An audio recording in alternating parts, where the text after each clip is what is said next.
Now for more on how the Fukushima problems could impact Japan even more than they already have, I'm joined by Daniel Hirsch, who's an expert on nuclear policy.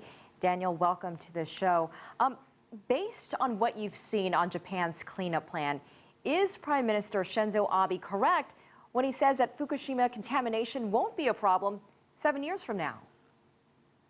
I think the Prime Minister is being very optimistic, and perhaps that's what Prime Ministers are supposed to do. It is quite possible that the difficulty in cleaning up Fukushima will continue for decades. It is really an extraordinary nightmare, an exceedingly difficult technical problem to solve. And we've just seen that in the last few days with these increased leakage findings and the very high radiation results. You mentioned decades. What is a realistic timeline for complete cleanup, or will there always be some sort of lingering effects? And even if things were considered safe by Japan, how safe would it really be for athletes and tourists going to an Olympic Games there? Well, there are several issues here. We've never had an accident of this sort. We have massive amounts of contaminated water, and a lot of that is leaking into the ocean. In the ocean, the fish can concentrate that radioactivity, and we, of course, eat the fish, where it can cause cancer and leukemia. And there's no safe level of radiation. Every bit of radiation we receive increases our cancer or leukemia risk. On the other hand, Tokyo is quite some distance away. And so Prime Minister Abe is probably correct that there isn't a huge radiation risk in Tokyo, and there won't be at the time of the Olympics if they should be held in Tokyo. That's a very different question than whether or not we'll get the Fukushima accident under control in any reasonable time. We've never had to face a disaster of this sort before. Well, let's take the Olympic Games out of this. You mentioned the recent reports of more leaks.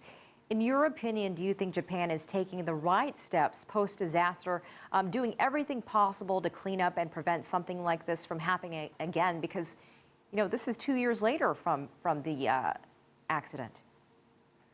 Well, the official investigation that occurred in Japan looking at the cause of the accident found as one of the key components a too cozy relationship between regulator and industry.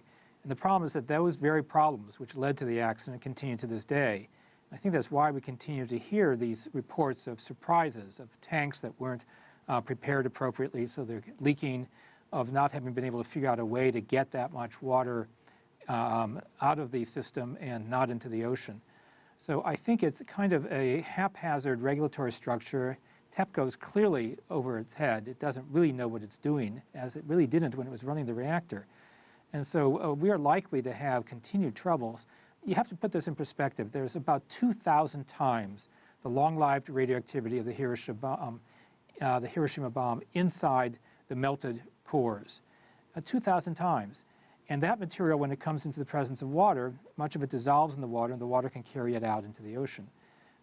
So that's a fundamental problem. The reactor was supposed to stay intact. The fuel was supposed to have cladding and stay solid, but it melted, and when it melts, it releases the radioactivity, and the radioactivity then can migrate. So this is an immense problem. Look at the numbers. They found 2,200 millisieverts per hour of radiation right next to one of these tanks. That's enough to give the average person a lethal dose in 2 hours of exposure, just 2 hours. So these are really immense amounts of radiation, and they're leaking. And there's no simple way of being able to control it. The idea that you could put an ice wall in and that would contain it is speculative at best. And we have decades for which such a system would have to work. It's never really been done on this scale. And Daniel, we have about 30 seconds left. With all these revelations recently, give us an idea of what the reach we're seeing from all this globally, and especially with respect to Japan's neighbors nearby. Well, the radioactivity, when it's released into the air, travels long distances. When it reaches in the ocean, it gets concentrated. In other words, it gets diluted in the water, but it gets concentrated in the fish. And the fish swim huge distances, and then are caught, and people eat them. So in some sense, it is a global disaster, and the radioactivity will have widespread. It won't be any huge risk to any individual, but over large numbers of people, substantial numbers of cancers can result. All right, Daniel Hirsch joining us live from California. Thank you so much for your time.